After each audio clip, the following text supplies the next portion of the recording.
Bonjour, bonjour à tout le monde. Écoutez, on va se faire une petite question directe que je viens de recevoir par mail d'une patiente et qui me dit qu'on entend souvent parler du fait qu'on ne peut pas utiliser des huiles essentielles pendant l'homéopathie et tout ça. Et la question spécifique de la dame, elle me demande si elle peut utiliser des huiles essentielles en cutanée, en corporelle, pendant qu'elle prend son LM5. Donc c'est une dynamisation de médicaments homéopathiques. Et donc, je vais vous donner la réponse ici. Comme ça, le sujet sera fait. OK? Alors, c'est un peu plus, comment vous dire, un peu plus subtil que ça, et on va l'étendre. L'homéopathie, je vous ai dit, quand c'est bien fait, aussi bien fabriqué que sélectionné que donné, c'est un message énergétique, c'est un message qui est donné au corps, et donc c'est quelque chose d'assez subtil. Ici, c'est subtil, c'est fragile. Donc, on s'est aperçu, par exemple, au niveau anatomique, que la partie, si vous voulez, qui était la mieux informée au niveau d'un remède homéo, c'est ce qu'on appelle ici la lame criblée, qui est derrière, là, entre les yeux, derrière. C'est une petite lame de chair, et avec des petits trous, et c'est là où ça arrive, et ça vient informer ça. Le truc, c'est que juste en dessous, vous avez le pif, il est plus ou moins développé, chez moi, il est pas mal, vous avez vu. On n'est pas très loin du cap de la péninsule et tout ça. Vous allez voir, j'ai pas mal d'autodérision, d'humour. On ne prend pas vraiment au sérieux. Parce que nous ne sommes pas grand-chose dans ce bas monde, il me semble. Et donc, quand vous prenez de l'homéo, il faut toujours faire attention que ça ne soit pas trop proche de choses un peu puissantes, que ce soit des épices, des alcools, du parfum, des choses comme ça, parce que ça peut interférer et ça peut venir annihiler ou du moins compromettre l'action du remède. Non pas parce que le remède ne fonctionnera plus, hein, mais c'est parce que ça va peut-être l'entacher, le brider à tant de pourcents, donc c'est un peu embêtant. Mais ça fonctionne, hein, je vous rassure tout de suite. Il y a vraiment un cas comme ça, Princeps. Euh, je vous ai dit que le père de mon prof a été le premier à faire le répertoire de Kent en français. Donc le répertoire, c'est ce qui nous permet d'avoir le référentiel de pour telle partie douloureuse, avec tel type de douleur, vous avez tel médicament. Et bien avant, il avait pris des cours chez un gars qui lui-même a été formé, donc en Suisse, qui avait été formé aux États-Unis. Et ce gars-là avait été appelé en Inde pour traiter le Maharaja, je ne sais plus quoi. Et il y avait un des éléphants du Maharaja, je ne sais plus quoi, qui était malade et il était allé mettre 5 grains, parce qu'en fait, aller mettre 5 grains dans la gueule d'un éléphant, hein, déjà dans un chat ou un chien, c'est pas très très facile parfois. Mais donc directement dans l'herbe qu'il était en train de brouter et ça a très bien fonctionné. C'était en platina, si me semble exact. Et donc, vous voyez, ça fonctionne. Donc, même en urgence, on peut prendre pendant qu'on mange. C'est sûr que les effets seront un petit peu moindres, mais quand c'est le bon remède, la cible, il la trouve, hein. Et donc, il faut toujours faire un peu attention de ne pas complètement annihiler l'action du remède. Alors, je vais vous donner des petites astuces, vous allez voir, et des trucs auxquels on ne s'attendrait pas. Par exemple, si vous mangez par exemple, tout ce qui est nourriture méditerranéenne avec beaucoup d'épices, maghrébines et autres, indiennes, vous voyez, il faut faire gaffe parce qu'il faut prendre le remède entre les moments de prise de nourriture pour éviter que tous les trucs vraiment odorants, les currys, les machins, moi je trouve ça super bon, il faut faire gaffe que ça ne vienne pas annihiler le médicament. Là, le seul truc, vous prenez entre et puis basta, c'est pas très compliqué. Voilà. Et puis, il y a aussi un truc, le truc des huiles essentielles, c'est que c'est vachement puissant, c'est une médecine à part entière, que je ne maîtrise pas du tout. J'ai été formé un peu par un ami pharmacien, mais je suis loin d'être vraiment performant là-dedans, donc je ne vous donnerai jamais de conseils parce que je ne suis pas assez balèze. En plus, il faut vraiment faire attention. Ça ne se prend pas à la légère. Il y a des huiles essentielles qu'il faut à manier vraiment avec très grande certitude comme l'hysope et autres. Il faut vraiment faire gaffe. Il y a même des huiles qui sont dermocaustiques, donc il faut faire attention. Il faut les donner avec des supports parce que sinon ça risque de brûler. Il faut vraiment faire attention. C'est une médecine à part entière avec des trucs absolument fabuleux et à mon sens sous-évalué, sous-développé. et pas assez usitées. Par exemple, c'était Pénoël et Franchaume, si mes souvenirs sont bons, qui avaient beaucoup travaillé là-dessus. Et oui, parce que je me suis intéressé à peu près tout. Enfin, tout ce que je connais pas m'intéresse, donc vous voyez, ça fait du job. Euh, et ils avaient fait ce qu'on appelait vous savez, les antibiogrammes quand vous avez un germe en vous. Bon, ce qui me rappelle, je suis un ancien laborantin, donc j'ai fait ça dans ma jeune vie, dans ma jeunesse. Vous prenez une gélose, ça veut dire que vous avez un récipient dans lequel vous avez fait fondre de la gélose. C'est un truc nutritif avec, si mes souvenirs sont bons, des peptones, donc c'est des acides aminés, du sucre et je sais plus quoi. Et dedans, vous rajoutez en fonction des types de germes que vous voulez, soit du sel, soit du sang, voilà. Euh, il y avait gélose au chocolat, je me souviens. Alors, je sais plus ce qu'il y avait dedans, mais c'était sympa. Avec une odeur particulière, chaude, c'était sympa, j'aimais bien. Et dessus, vous allez ensemencer vos bactéries. Donc, vous prenez les bactéries avec une petite pipette toute fine que vous tirez vous-même avec sur un bec de gaz. Vous les tirez comme ça, vous cassez. Ah oui, désolé, hein, je passe un peu du coq à l'âne, mais j'aime bien parce que je trouve ça un peu vivant. Et dessus, vous prenez et vous allez faire une strie comme ça sur votre gélose et vous mettez ça à l'étuve. Et en général, 24 heures plus tard, ça a poussé.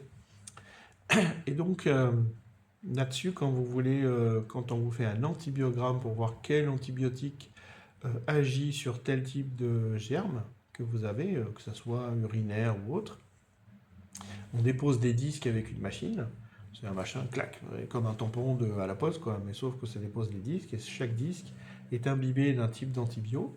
Et vous remettez à l'étuve et 24 heures plus tard, vous regardez et tout autour du disque, vous avez un halo et ça a tué ce qu'il y avait autour. Et c'est comme ça qu'on sait que tel antibio est actif ou non. Et eux, ils avaient fait exactement la même chose avec les huiles essentielles, ça s'appelle un aromatogramme. Je trouve ça absolument génial et ça vaut deux bras et demi. Bon, et donc c'est très compliqué, il y a très peu de labos qui font ça, voilà, et c'est pas du tout, alors que c'est une véritable alternative. Je trouve ça génial. Pourquoi? Parce que vous avez toute la capacité d'huile essentielle et en plus il y a un côté drainant. Donc c'est vraiment génial. Voilà. Ça c'était le petit aparté sur les huiles essentielles. Voilà, désolé, je suis comme ça, hein, je peux pas m'empêcher. Parce que je n'ai pas une réflexion linéaire, hiérarchique, j'ai une réflexion en étoile. Et donc, vous savez, comme ça, là, en arborescence, et je passe de l'un à l'autre sans problème. Donc si c'est trop chiant, vous me le dites, j'essaierai de faire comme ça. Mais je trouve que c'est plus vivant. Et donc, sur la subtilité, vous voyez qu'il y a même en aroma, donc l'aromathérapie, c'est l'utilisation des huiles essentielles. Vous avez une branche qui s'appelle l'olfactothérapie, qui est le fait de faire respirer les huiles essentielles. Et donc, si les huiles essentielles sont actives en faisant respirer, ça veut bien dire qu'elles viennent sur la petite lame criblée donner des infos et qu'il peut y avoir compétition entre les deux. Donc, le seul truc à faire, c'est vous n'appliquez pas les huiles essentielles quand vous avez pris l'homéo tout de suite. Vous laissez une fenêtre entre les deux d'une heure, une heure et demie, 2 heures. Et que de toute façon, quand votre remède il est bien verrouillé, il est bien targeté, vous savez, c'est comme dans les jeux vidéo ou dans la vraie guerre, je pense. Je ne connais pas, je n'ai pas fait l'armée, donc je ne peux pas vous dire. Vous avez un machin qui vous dit, bah voilà, cible en vue et targeté, le machin, il est programmé et tac, il sait qu'il va aller choper la cible parce qu'il est bien programmé dessus. Et ben, quand votre médoméo il agit, il n'y aura plus grand chose qui va l'altérer. Mais ça peut arriver. Mais il y a un truc par contre qui va le dézinguer de suite. Imaginez, vous êtes sous traitement homéo et vous allez chez le dentiste. Il vous bricole des dents, des gencives, machin, ça fait mal, on est d'accord. Donc il est obligé de faire des anesthésies, il travaille là, ou quelque chose sur la face. Alors là, pour être sûr que votre remède, il est mort, ça l'a dézingué de suite. Pourquoi? Parce qu'on est d'accord que cette partie-là est très proche du cerveau et que quand même, je pense qu'il y a une interface au niveau homméopathique sur le cerveau, mais pas que, on y reviendra, j'ai des petites théories là-dessus. Et que quand vous sortez de chez le dentiste, eh ben, votre traitement homéo, c'est finito, il a été clashé, et ça vaut le coup de reprendre une dose derrière, ça c'est intéressant. Donc vous voyez, il y a quand même des moments où ça peut être flingué. Bon, il y a plein d'autres choses. Vous pouvez aussi, il y a un cas à Princeps, tout ça. Si mes souvenirs sont bons, c'est Lippé, Adolphe Lippé, c'était le père aux États-Unis. il donne un phosphorus à un gars qui est à l'hôpital. Et le phosphorus, au bout d'un moment, ne fonctionne plus du tout, alors qu'il est phosphorus jusqu'au bout des doigts. Il comprend pas, le téléphone était là, plusieurs fois, donc il dit, ben, je viens quoi, je viens voir. Et quand il arrive à l'hosto, il ouvre la porte de la chambre, et il y avait un magnifique bouquet de fleurs dans la chambre. Le problème, c'est que les gens phosphorus sont des gens très très sensibles, et que tout ce qui est dans l'environnement immédiat, ou même non immédiat, va interférer sur eux. Et donc, le truc, c'est qu'il a sorti le bouquet de fleurs, il a redonné le remède, et le remède s'est remis à agir parce que le, si vous voulez, le parfum, les fragrances des fleurs avaient été suffisantes pour annihiler le remède. Voilà. Donc ça, il faut y penser. Il faut toujours penser au camphre, il faut faire gaffe, c'est un antidote majoritaire. Dès qu'on veut flinguer quelque chose, on prend du camphre. Donc il faut faire attention avec ça. Vous pouvez arrêter un remède, mais vous n'avez pas que ça. Vous avez tout ce qui est maintenant solvant, puissant, industriel et autres qui sentent vraiment très fort. Ça peut aussi dézinguer un remède, c'est possible. Donc il y aura d'autres voies d'expertise là-dessus. Donc il faut toujours chercher ce qui aurait pu arrêter. On appelle ça rechercher les antidotes. Parfois c'est un truc, mais ça dépend des gens. Toujours pareil. Vous avez des gens, ils vont boire des litres de trucs, fait rien. D'autres, il va boire un verre où il va sentir un petit truc, tac, ça s'arrête. Ça dépend de votre niveau de sensibilité. Et donc, il faut toujours faire attention et rechercher ce qui a pu arrêter l'action d'un remède. Alors, soit c'est avoir pris un autre remède homéo pour travailler sur un bobo qu'on a eu, machin, et qui est un antidote du remède précédent, c'est-à-dire qui coupe son action. Alors là, bah, il faut le dire, quoi. C'est un peu engueulé en général. Mais bon, errare humanum est, hein, l'erreur est humaine, c'est pas très grave, quoi. Il y a d'autres choses plus graves dans la vie. Et puis, vous avez aussi d'autres choses qui surviennent. Je ne sais pas, moi. Imaginez, vous avez un traitement pour n'importe quoi, une douleur de l'estomac, une douleur des règles, n'importe quoi. Survient un gros truc, un deuil ou quoi. Ben, c'est malheureusement l'énergie résultante de comment vous vivez ce deuil qui va se mettre en place, qui va vous faire une couche dessus. Et là, ça va annihiler l'action du remède.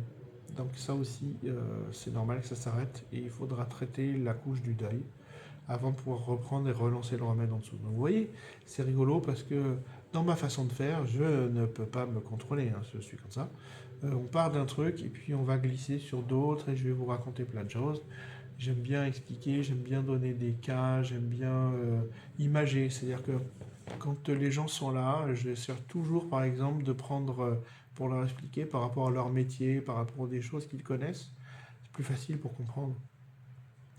Ça sert à rien d'être le grand marabout, machin, pour moi, c'est un peu idiot. Et donc, on essaye de faire ça. Donc dites-moi si ça vous convient, si ça ne convient pas, s'il y a des choses que vous n'avez pas comprises. Il n'y a pas de souci, ne vous inquiétez pas, je ne vais pas m'en offusquer. Je suis un peu trop vieux pour ça et un peu trop flegmatique pour ça. Et donc, voilà, donc si vous avez d'autres choses qui vous intéressent, des sujets, des questions, je vais les traiter. Il n'y a pas de problème, je vais peut-être pas toutes les traiter d'un coup, mais il va me falloir le temps de les faire.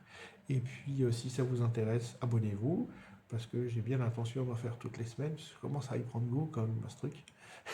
Euh, Franchement, j'y croyais pas, hein, franchement. Je me dis, oh là là, faire ça, c'est pas vraiment moi, ça me correspond pas, mais c'est sympa. Je peux expliquer des choses que je n'explique qu'à mes patients et c'est peut-être un peu dommage. Ça peut être rigolo. Et avoir un échange comme ça entre vous et moi, disant, tiens, oui, vous avez dit ça, machin, je suis pas d'accord, ou alors évidemment, pas les trucs polémiques en disant le mais c'est n'importe quoi, machin, d'accord. Bon, ça, chacun fait ce qu'il veut, il n'y a pas de souci. Mais alors, pas la peine de venir écouter. Et puis voilà, mais il n'y a aucun problème parce que on peut traiter plein de trucs. Vous verrez, je traiterai des bouquins, on va peut-être faire de la physique quantique, on va faire plein de trucs. Enfin, on va s'amuser, surtout s'amuser. Parce que comme je dis toujours, il faut s'amuser. Pourquoi? Parce que ça permet de dédramatiser et ça permet d'avoir un recul suffisant pour voir des choses qu'on ne verrait pas. C'est vachement intéressant. Et donc, je vous donnerai des petits trucs, des petits tips, machin, voilà. Ok?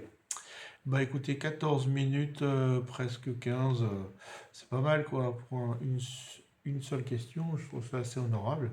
Donc vous avez compris, il faut juste faire attention, mais il faut comprendre le pourquoi du comment, et non pas suivre un truc bêtement parce que quelqu'un qui a dit ça. Voilà.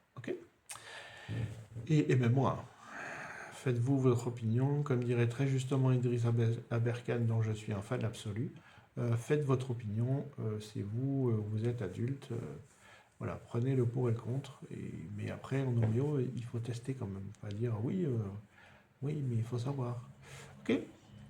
Allez, à bientôt. Abonnez-vous et envoyez ça à vos amis, vos copains, à qui vous voulez. Voilà. Mais rejoignez-nous, ça se sent pas. Allez, à bientôt.